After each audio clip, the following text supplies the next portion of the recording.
Et coucou tout le monde, j'espère que vous allez bien. Moi c'est Vava et je vous accueille aujourd'hui sur le journal de Budget Jones. Comment allez-vous?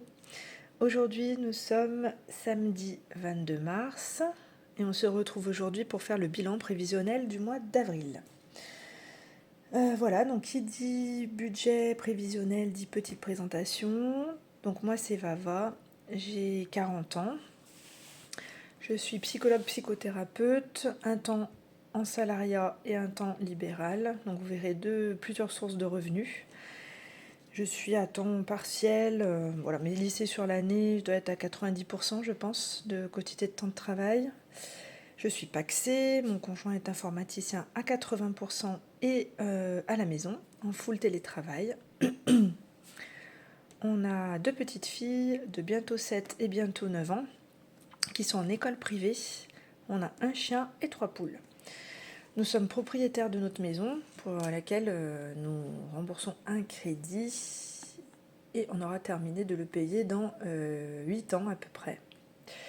Ce que vous voyez aujourd'hui est uniquement mon budget à moi. Nous avons chacun des comptes séparés où nous recevons nos revenus et ensuite nous avons un compte joint où les charges de la maison sont prélevées. Si vous voulez voir le budget prévisionnel du foyer, du compte commun, je crois que c'est sur la vidéo de février, le budget prévisionnel de février, à vérifier. Vous avez mon budget à moi et le budget du compte commun. Vu qu'il ne bouge pas beaucoup, je ne refais pas de vidéo à chaque fois et je ne le présente pas à chaque fois.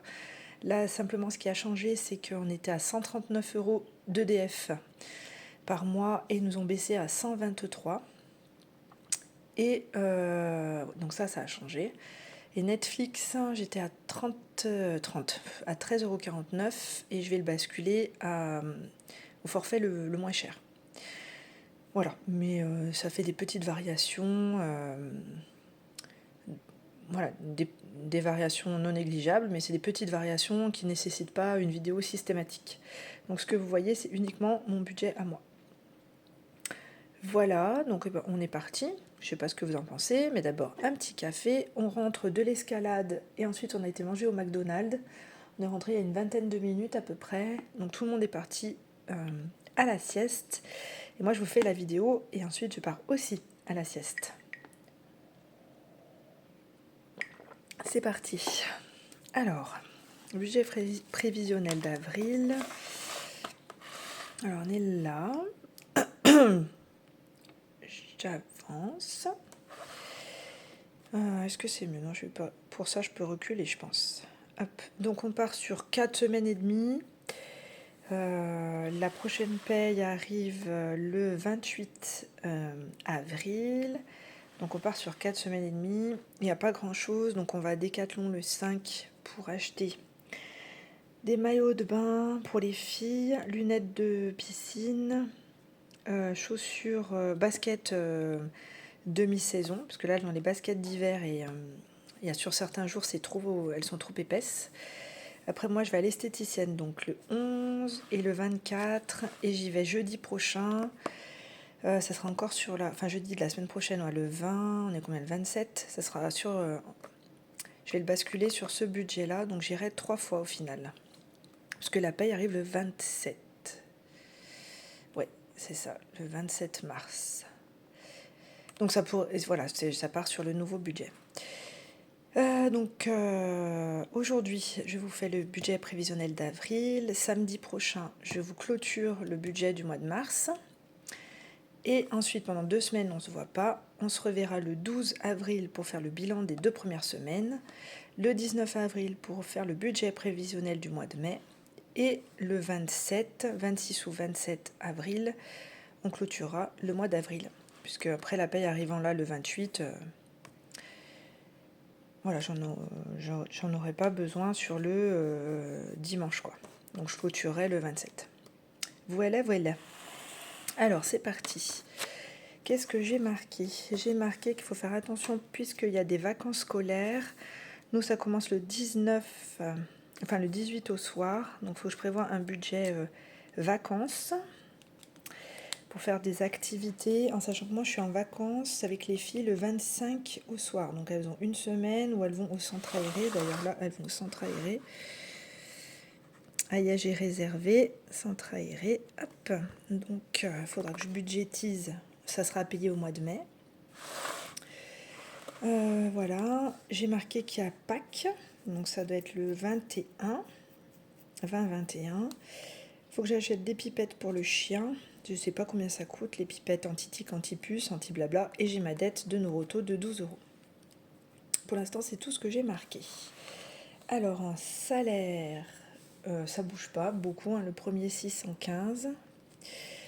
Le deuxième, 966. Le libéral, normalement, j'ai calculé. Ah bah, il marche plus. Je peux me verser 1000 euros. Alors, attendez. Je récupère ma trousse. J'en ai un qui marche plus. Il faut que j'achète des recharges. Voilà, 1000 euros. Je vais les acheter sur Amazon. M-1, pour l'instant, je suis à 5,49. C'est des petits reliquats de petits euros centimes. Et autres, il n'y a rien.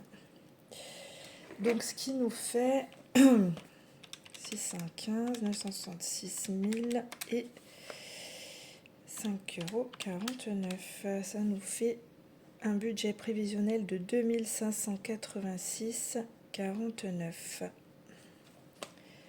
Ok. Alors, en charge fixe, après ça bouge pas beaucoup hein, mon budget. L'école, ma part de mensualité c'est 215. En vrai, la mensualité fait 285 pour l'instant, pour cette année-là. Donc moi je paye 215, mon conjoint paye le reste. Début avril, nous allons avoir le dossier de réinscription avec les nouveaux tarifs. Et je prévois 40 € pour mettre dans l'enveloppe centre aéré école, puisqu'il faut que je budgétise le centre aéré. Et je crois, j'ai reçu un message de l'association des parents d'élèves. Ah oui, il va y avoir les tickets de tombola à payer. Voilà, des tickets de tombola. Donc j'ai gagné qu'une fois hein, depuis le temps que je fais les tickets de tombola, mais bon, soit. Ça fait des sous pour l'association, hein, donc bon. Voilà. Donc il faut bien 40 €. Resto, donc c'est 20 € sur le resto boulot. Puisque le mardi et vendredi je suis en libéral et parfois j'ai le temps de rentrer chez moi, parfois je mange un peu sur le pouce. Donc je paye en ticket resto et le reste c'est pris dans cette enveloppe qui est virtuelle et 40 € pour le resto famille si on en fait un, mais je suis vraiment pas sûre. Normalement ça sera plutôt sur le budget du mois de mai, mais bon je préfère provisionner. Ok, santé, je vais prévoir 40 € parce que c'est pour acheter du paracétamol ou quoi à la pharmacie, mais aussi parce qu'il y a des ostéos. Donc là, ma séance à moi tombe le jour de paye, donc en fait je vais enlever la séance d'ostéo du budget d'avril, et les filles, ils vont le 29, et moi j'en paye une séance et mon conjoint paye l'autre. Mais ça sera sur le nouveau budget. Donc par contre, sur ce budget-là, je vais calculer ma séance à moi. Donc ma séance à moi, c'est 60 €, mais 45 € est pris en charge par la mutuelle et 15 € de ma poche. Donc je compte que ce que je vais vraiment retirer de mon budget. Donc je compte 15 € et ensuite 25 € de médicaments divers et variés. Si j'utilise pas tout, ça partira en épargne. Ensuite, esthéticienne, j'y vais 3 fois, donc c'est 30 €. Les courses d'appoint, c'est 40 €. C'est pas en plus du budget. C'est pas en plus du budget par semaine. On a un budget d'à peu près 110 € par semaine sur le compte joint. Ça, c'est vraiment, je me répète, hein, pour ceux qui regardent souvent les vidéos, du coup, vous avez le même discours. C'est au cas où je vais au drive. La dernière fois, il me manquait 15 produits à mon drive. Ok. Donc en fait, j'ai regardé ce qui était le plus important. Donc le fromage, je sais plus, il me manquait du lait, il me manquait les céréales pour les filles, etc. Et puis je suis allée à Lidl qui était juste en face. Et donc j'ai payé avec cette enveloppe-là. c'est parce qu'on a oublié des choses. Ou comme ce matin, par exemple, j'avais invité mes parents pour dimanche prochain, donc le 29, 30, enfin bref, dimanche prochain. Et au final, ma mère m'a envoyé un message pour demander s'il pouvait venir demain. Donc je lui ai dit oui. Mais au final, j'ai dû, ce matin, donc nous sommes allés à l'Escalade au McDo, et à côté, il y avait Grand Frais, donc je suis allée acheter de la viande à fondue à Grand Frais. J'ai utilisé des tickets resto, et le reliquat, je l'ai pris là-dessus. Voilà. Vous voyez, c'est vraiment une course d'appoint. C'est pas 110 € par semaine du conjoint, plus je suis obligée d'utiliser mes 40 €. Voilà. C'est vraiment le au cas où pour que j'ai un petit budget de complément s'il me manque des choses. Téléphone, c'est 10 € et Google One, c'est 12 €. Je vais essayer pour le mois prochain de payer l'abonnement à l'année qui me coûte moins cher. C'est pas 12 €, c'est 2 €. Va. Aïe, je m'emballe, moi. C'est 2 € et ça fait au total 12 €. Je vais essayer de le prendre à l'année, parce qu'à l'année, ça coûte moins cher. Donc je vais voir si je peux y penser pour le mois prochain. Conjoint, donc on était passé à 830 puisqu'on avait augmenté le budget course, parce qu'avant le budget course on était à 100, 105 et des fois c'était juste, et maintenant on est passé à 110. Ouais. Je bois mon café au lait en même temps. Assurance auto, donc c'est 55 € plus mes 12 € de dette Noroto. Pour ceux qui ont suivi, je suis allée, ceux qui n'ont pas suivi, pardon, parce que ceux qui ont suivi, vous savez. Pour faire très rapide, je suis allée faire vidange et révision à Noroto. C'était un forfait normalement de 180 € et je suis arrivée en caisse avec une facture de 192. Parce qu'ils m'ont mis un produit dégraissant, je sais pas quoi, à 12 € sans me demander mon autorisation. Donc moi j'avais budgétisé que 180 €. Donc j'ai pris 12 € dans mon petit coussin d'amortissement que j'ai dans mon compte, parce qu'à force de faire des arrondis, parce que là tout est arrondi, en fait j'ai un petit pécule, j'ai calculé, il est à peu près de 260 € que je laisse sur mon compte, et ça me permet de pouvoir, si j'ai une dette, de pouvoir payer, puis après réajuster mon budget du mois suivant, ou comme là pour l'ostéo, avancer les 60 € et attendre que la mutuelle puisse me rembourser sans que ça me fasse un trou dans le budget. Voilà. Mais le petit coussin est fait pour être remboursé, en tout cas chez moi.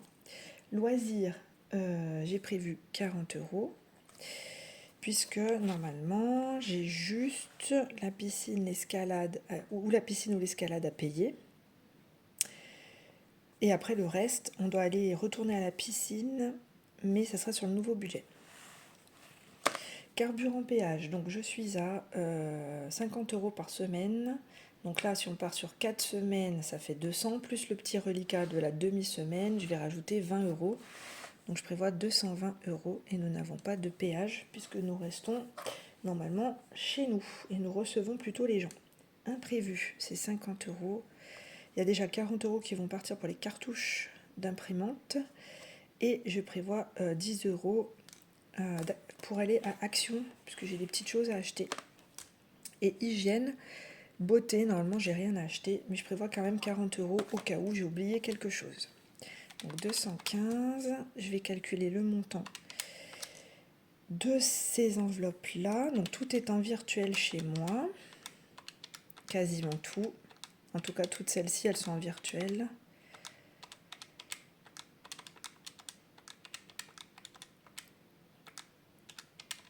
On serait à 1684 €. Peut-être. Ok, ça doit être ça à peu près. Donc ensuite, les vêtements. Donc on va chez Decathlon. On a des cartes Decathlon. Mais au cas où, je prévois quand même 60 €. On a des gourdes aussi à acheter. Parce qu'on a acheté des gourdes. Je vais quand même aller en parler au magasin. Parce que j'avais acheté des gourdes Decathlon avant le début de la rentrée scolaire, donc août.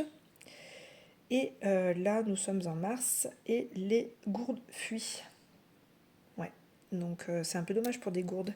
Donc je vais leur demander, voilà, elles ont moins d'1 an, ce qu'on peut faire. Bref, sinon j'ai quand même budgétisé ces vêtements, c'est à Decathlon. Donc si je dois acheter des gourdes, on va dire que ça sera pris dans cette enveloppe-là.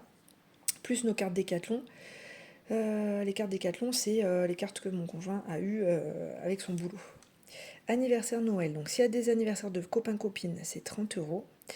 Et 50 €, je ne vais pas les mettre en épargne au mois d'avril parce que je dois réserver l'anniversaire de la grande qui veut le faire dans un centre, un peu dans un parc indoor, et c'est un parc de sport. Voilà, il y a différentes zones, on peut faire du basket, on peut faire du foot, on peut faire des parcours de motricité, on peut faire un petit peu d'escalade, etc. Donc c'est 139 €, et il faut verser un acompte de 100 € à la réservation. Donc moi je prends 50 € de mon budget d'avril et je prendrai 50 € dans mon enveloppe anniversaire Noël. Mais c'est pour pas trop creuser dans cette enveloppe-là, je budgétise quand même 50 €.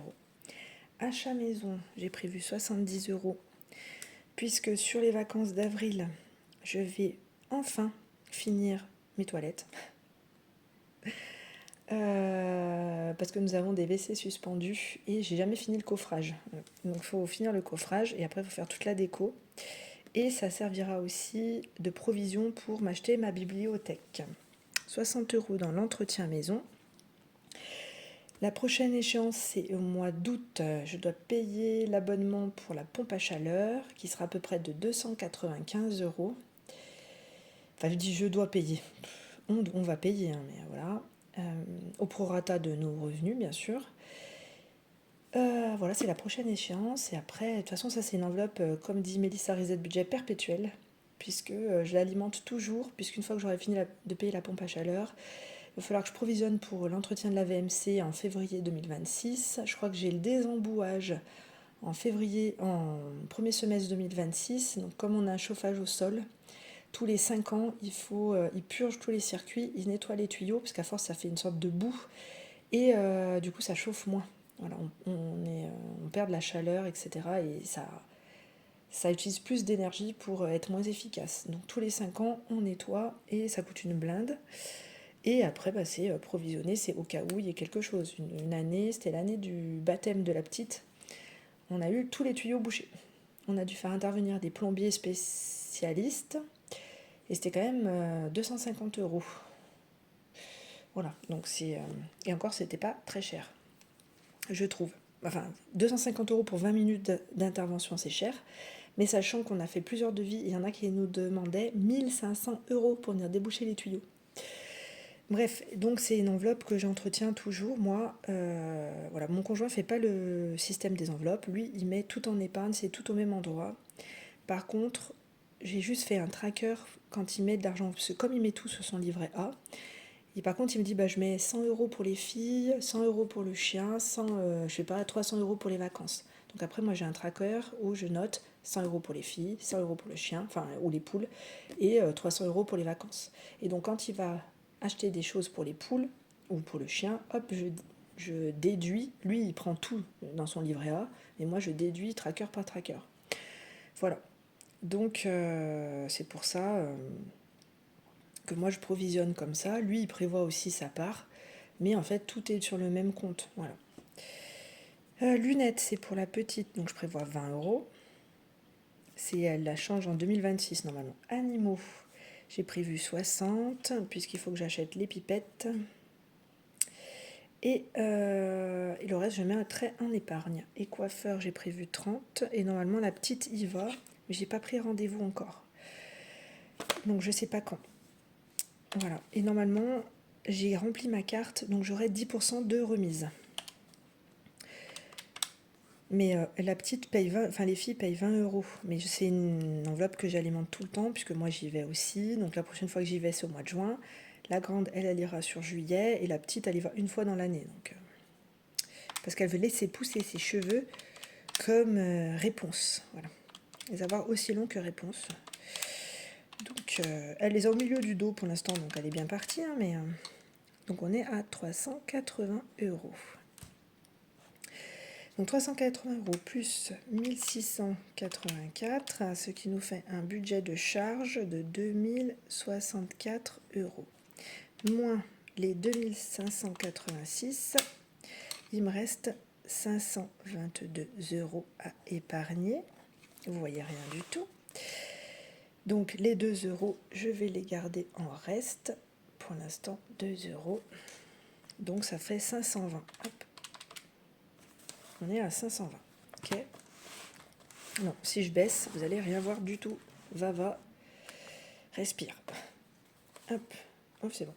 Hop, petit coup de café. Oui, je dis beaucoup hop aujourd'hui. Sinon, j'espère que vous allez bien. N'hésitez pas à laisser des messages. Nous avons une communauté de 431 personnes. Nous en avons perdu une en route. Je ne sais pas s'il y a eu un désabonnement volontaire ou non. Mais voilà, on grandit petit à petit. Mince. Donc n'hésitez pas à laisser des commentaires, à partager, à liker. Ça permet de faire remonter aussi la chaîne, les vidéos, pour qu'on soit de plus en plus nombreux. Voilà, ça me fera plaisir. Ok, donc c'est parti. Donc 520, donc là j'ai déjà marqué achat voiture, je mettrai 50 €, mais c'est pas de ce budget-là, c'est avant, avec mon compte pro. Avant de me verser les 1000 €, je mets toujours des sous dans achat voiture parce que c'est sur un compte sur livret sur ma banque pro. Et je vais mettre dans le challenge des 100 enveloppes 47 et 14. Et pareil, c'est pas de ce budget-là, c'est du budget... C'est avant que je me verse mes 1000 €, je mets aussi, puisque c'est sur mon livret A qui est avec ma banque pro. J'ai déjà commencé à faire les budgets suivants. Par contre, je cherche. Donc là, c'est mon challenge des 100 enveloppes. Voilà. Hop. Et donc la prochaine, c'est celle-ci, 47 et 14. Voilà.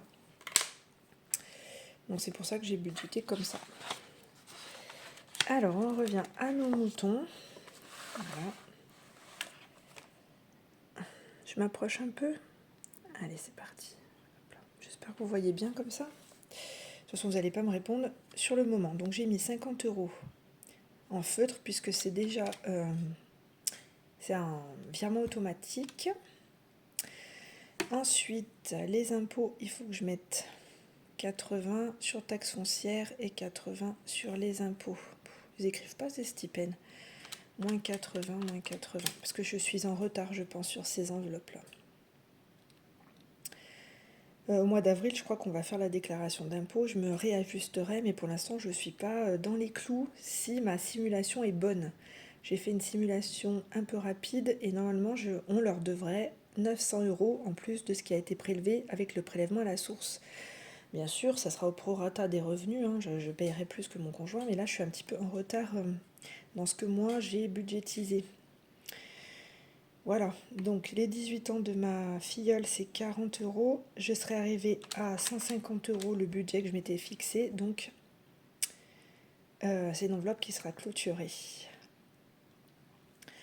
Voyage, vacances, je vais mettre 60, puisque nous partons déjà au mois de mai. Et début juin, nous devons solder les vacances du mois d'août. Voilà, il reste 210. Donc, si je mets 50 en fonds d'urgence et 50 en fonds de sécurité, il me reste 110. Ok. Pour rappel, fonds d'urgence, c'est si j'ai une urgence et que mes épargnes virtuelles ou physiques ne suffisent pas, je tape dans ce fonds-là. Il vient en urgence en complément d'une enveloppe. Exemple, quand j'ai eu ma voiture à réparer, je sais pas, j'avais quoi, 300 € dans mes enveloppes, et c'était une facture à 900, même plus, et ben j'ai pris le reste dans cette enveloppe-là. Fonds de sécurité, c'est différent, c'est si j'ai une baisse de revenus, pour pouvoir payer mes charges fixes, des charges incompressibles, eh bien j'aimerais avoir au moins 3 mois d'avance de charges fixes. Donc c'est ça, le fonds de sécurité, c'est un parachute au cas où on a une baisse de revenus, peu importe le pourquoi de la baisse de revenus. Donc là pour l'instant j'approche le 1 mois d'avance. Et après, ben voilà, une fois que j'aurai atteint le 1 mois d'avance, ben je me fixerai le 2 mois d'avance, 3 mois d'avance. Minimum 3 mois d'avance, mais c'est une enveloppe que j'utiliserai tout le temps. Si j'arrive à mes 3 mois d'avance et que ben, j'ai toujours mes mêmes revenus, etc., ok, je continuerai à l'alimenter. peut-être un petit peu moins, alors moins conséquent, même si c'est que 50 €, c'est quand même un budget, mais je continuerai à l'alimenter. Donc il reste 110. Donc normalement, en réparation, il me reste voyage, réparation voiture, sport et plein épargne retraite. Donc si je mets 30 € en voyage comme d'habitude, c'est pour budgétiser le voyage pour les 50 ans de mon conjoint, il me reste 80. Les 50 ans en 2027. Il me reste 80. Et il me reste voiture, sport et plan épargne retraite. Donc normalement, plan épargne retraite, c'est à peu près 20. Donc je vais mettre 20. Et là, j'ai mis entre parenthèses, c'est 36, mais c'est prélevé de mon salaire. Donc quand vous avez vu salaire 966, il est déjà amputé des 36 €. Mais moi, je rajoute 20, puisque j'ai 2 salaires, et que sur le deuxième salaire, eh ben, ce n'est pas prélevé. C'était trop compliqué de prélever sur 2 fiches de paye, avec 2 employeurs différents. Donc en fait, c'est avec le CGOS et une assurance. Ils ont pris là où je faisais le plus de temps, et ils déduisent que de ce temps-là. Donc moi, je fais une épargne complémentaire. Donc il reste sport et réparation voiture. Donc je pense que je vais mettre 40 € sur réparation voiture, puisque pour l'instant je n'ai pas de réparation. Et 20 € dans sport. Et normalement on est arrivé à 0. Donc j'ai dû mettre 520. On va quand même vérifier. Et les 2 € qui restent en reliquat. Alors 100, 60 et 30, 40 et 80, et encore 80, et encore 40, 50 et 40. Ah oui, 520. Ok, c'était chouette. Voilà. Donc là, on est plutôt pas mal. Ça se goupille bien. Après, je remplirai donc cette partie-là qui est combien je dois retirer en espèces, combien je dois virer en virtuel, avec le montant total épargné. Mais là, cette année, là, il n'y aura rien. Cette année, ce mois-ci, il n'y aura rien. Là, c'est bon. Bon, après, je le ferai animaux, je sais pas, puisque faut d'abord que je commande les pipettes. Bref, ça, je le remplirai toute seule. Mais après, comme ça, je peux voir combien je dois retirer en espèces. Combien je dois virer, c'est sur Revolut, les pockets de Revolut. Et puis, je pense que fin avril, on videra les enveloppes physiques que j'ai à la maison pour faire un retour banque, puisque ça commence à être des montants assez conséquents. Et comme au mois de mai, on part en vacances, et que normalement, il y a un passage un jour sur 2 d'une de mes voisines pour les poules, etc. Ben, voilà, je sais qu'il y a un passage, mais il y a beaucoup moins de présence, donc je veux vider le maximum des enveloppes. Voilà. Et bah écoutez, je pense que c'est tout. Oui, je pense que c'est tout. En tout cas, au niveau du budget prévisionnel. Donc, je vous remercie d'avoir regardé la vidéo jusqu'au bout du bout. Et je vous retrouve donc le week-end prochain, sûrement le samedi, pour clôturer ensemble le budget du mois de mars. Et s'il y a des économies, les dispatcher dans les enveloppes. Voilà. Et bien écoutez, prenez soin de vous. Et je vous dis à la semaine prochaine. Bye bye, bon week-end, ciao.